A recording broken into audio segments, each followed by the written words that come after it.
Hello, what's up mga ka-music journey? Ako i-share ninyo na breakdown sa song nga Dayon Ko Ikaw. No? Such a nice song posed by June Gamboa. So sa part nga, pre-chorus nga part na nice kay nga song dito.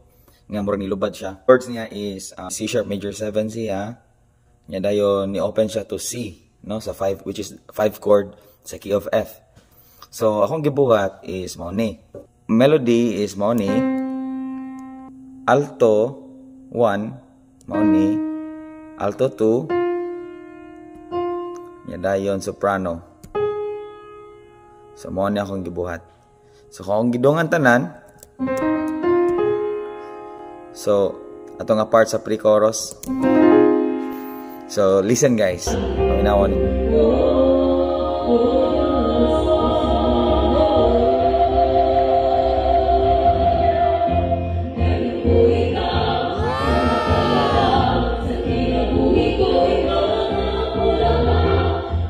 So I hope na dagan mo na learn, no? Session, breakdown session nato.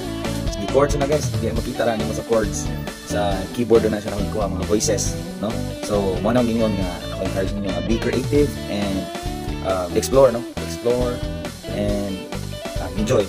More na yung enjoy, explore and be creative sa music. Okay ra na yung mga failure, na yung mga sahay saksayo, sahay mga yabag-yabag, but that's normal. Ang importante nga nagpadayon ka. Okay? God bless.